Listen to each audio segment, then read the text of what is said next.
जैसा कि आप लोग जान रहे हैं कि इंटेल का नया 12 जनरेशन का प्रोसेसर आ रहा है। नवंबर में लॉन्चिंग की डेट तय कर दी गई है और तो नवंबर तक इंतजार कीजिए, तो आपको बहुत सारे नए ऑप्शन मिलने वाले हैं कम प्राइस में।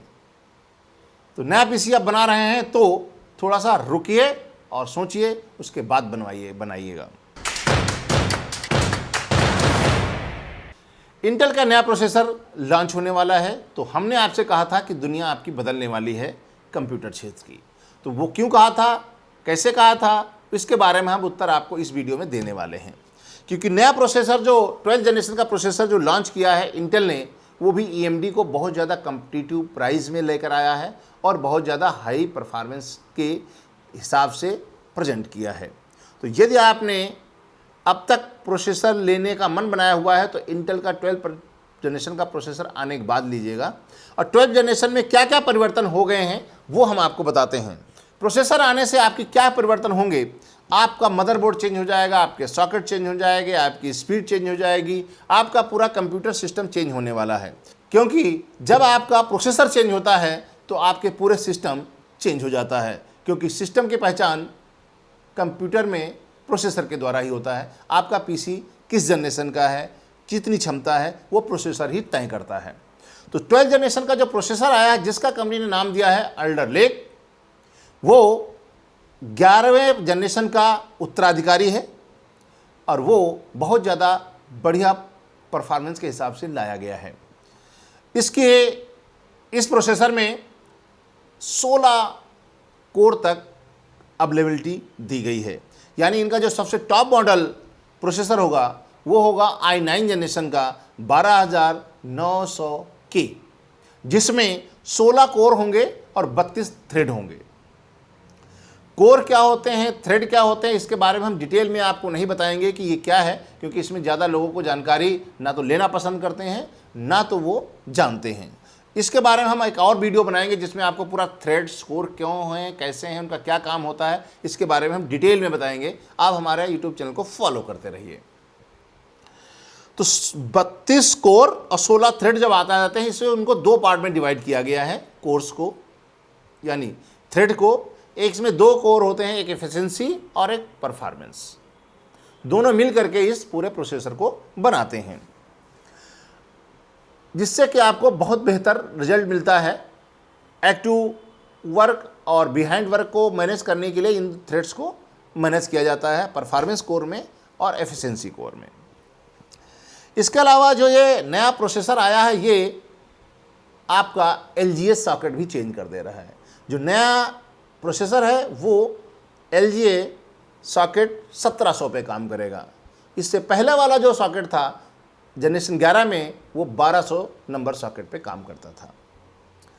तो जब सॉकेट चेंज हो जाएगा तो आपका मदरबोर्ड भी चेंज हो जाएगा। तो पुराने वाले जितने भी मदरबोर्ड हैं वो कभी भी आप इस प्रोसेसर के साथ काम नहीं कर पाएंगे। तो यदि आप प्रोसेसर बदलेंगे तो आपको मदरबोर्ड भी बदलना पड़ेगा। ये तो होगा एक रीज़न सॉकेट वाला। दूसरा रीज़न और है, प्रोसेसर 12 जो आया है, इसमें यह क्षमता दी गई है कि ये रैम DDR5 को भी सपोर्ट करेगा। अब तक जो भी प्रोसेसर थे या मदरबोर्ड थे वो DDR4 तक ही सपोर्ट करने वाले मदरबोर्ड बनते थे, लेकिन अब जो प्रोसेसर आया है वो आपको DDR5 जनरेशन की रैम को सपोर्ट करेगा। जब आप नई जनरेशन में जाएंगे DDR5 में, तो आप अपने सिस्टम में 4800 मेगाहर्ट्ज़ स्पीड वाली रैम को यूज कर पाएंगे। अब तक हम लोग 3200, 3600, 2600 वाली रैम को यूटिलाइज करते थे, लेकिन अब 12 जनरेशन का मदरबोर्ड आने के बाद आप अपने सिस्टम में 4800 मेगाहर्ट्ज़ वाली रैम का भी प्रयोग कर पाएंगे। इसके अलावा आपका ग्राफिक्स कार्ड भी, PCI स्लॉट भी चेंज हो गया है। यह प्रोसेसर मदरबोर्ड की PCI स्लॉट जनरेशन 5 को सपोर्ट करेगा, जबकि इससे पहले इसको सपोर्ट करने वाले प्रोसेसर कम थे, लगभग थे ही नहीं। तो जनरेशन 12 ने लाया है कि आपको PCI स्लॉट जनरेशन 5 को भी सपोर्ट करेगा और रैम की भी जनरेशन 5 को सपोर्ट करेगा, और इससे आपका ग्राफिक्स कार्ड भी बदल जाएगा।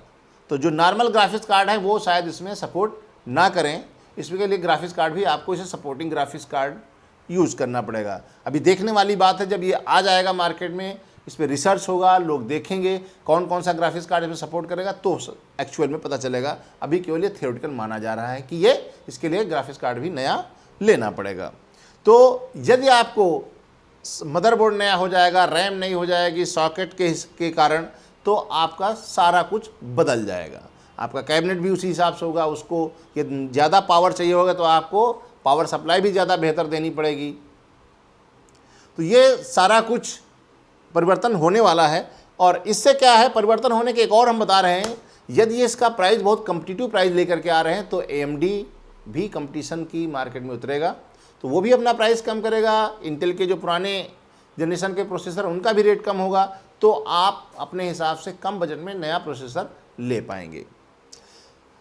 जनरेशन के हिसाब से पहले माना जाता था कि ये केवल i7 या i9 कैटेगरी में प्रोसेसर आएंगे, लेकिन ऐसा नहीं है। कंपनी ने बोला है कि आपको i3, i5, i7, i9 चारों कैटेगरी में प्रोसेसर्स मिलेंगे। जैसे कि पहले आपको जनरेशन 11 में थे 11400, 11500, 11600, 11700, 11900 इस टाइप के प्रोसेसर आते थे, उसी टाइप से इस जनरेशन भी आपको प्रोसेसर मिलेंगे। उनके अलग अलग नाम होंगे। जैसा हम आपको एग्जांपल तौर पे 11000 i7 का दे रहे हैं, 11700K, 11700K, 11700K F, 11700 के आगे और भी अल्फ़ाबेट लगे होते हैं। उन अल्फ़ाबेट से उनकी जो है ना कैटेगरी पता चलती है, वो किस कैटेगरी का प्रोसेसर है, उनका क्या सेगमेंट है, उसमें कितने थ्रेड्स होंगे, कितने पावर होगी, कितने कोर होंगे, ये सारा कुछ जो है ना अलग अलग होता है, अलग अलग मॉडल नंबर में। तो i7 के अंदर भी अलग अलग मॉडल नंबर होते हैं, उनकी परफॉर्मेंस अलग अलग होती है। इसी प्रकार i3 में, i5 में, i9 में, सब में अलग अलग कैटेगरी में अलग अलग मॉडल्स प्रोसेसर के आते हैं। वो अपने आवश्यकता अनुसार, अपने बजट के हिसाब से, अपने काम के हिसाब से आप चूज कर सकते हैं। जो प्रोसेसर आपको चाहिए वो लगवा लीजिएगा आप अपने बजट के हिसाब से। लेकिन प्रोसेसर को लेने से पहले ज़रूर ध्यान दीजिएगा आपको उसकी ज़रूरत है या नहीं है। यदि आपको कम ज़रूरत है तो कम प्रोसेसर वाली स्पीड वाला, क्षमता वाला प्रोसेसर लीजिएगा, जिससे आपको पैसे की बचत हो जाएगी। ज़्यादा क्षमता वाला प्रोसेसर लेने से कोई फ़ायदा नहीं यदि आपको उसकी आवश्यकता ही नहीं है, क्योंकि बहुत कुछ बदल जाएगा। यदि आप जनरेशन 9 लेते हैं तो आपका मदरबोर्ड अलग होता है, 10, 11 के लिए लेते हैं तो उनका मदरबोर्ड प्रोसेसर के लिए अलग लगाया जाता है, उनका सॉकेट चेंज हो जाता है, उनका पूरा सिस्टम जो बदल जाता है। इसी प्रकार 12 में भी बदलने वाला है। तो इस वीडियो में हमने आपको कोशिश की है कि एक मोटा मोटा रफ़ आइडिया दे दें कि नया जनरेशन क्या क्या बदलने वाला है, जिससे कि आप थोड़ा सा अपना सोच कर समझ करके नया सिस्टम लेने के बाद डिसीजन ले सकें। तो इस वीडियो में इतना ही। यदि आप हमारे चैनल पर पहली बार आए हैं तो हमारे यूट्यूब चैनल को सब्सक्राइब कीजिएगा, हमारे वीडियोज़ को लाइक कीजिए, शेयर कीजिए और बेल आइकन को हिट करके ज़रूर जाइएगा। इस वीडियो में इतना ही। आपको मिलेंगे हम अगले वीडियो में, तब तक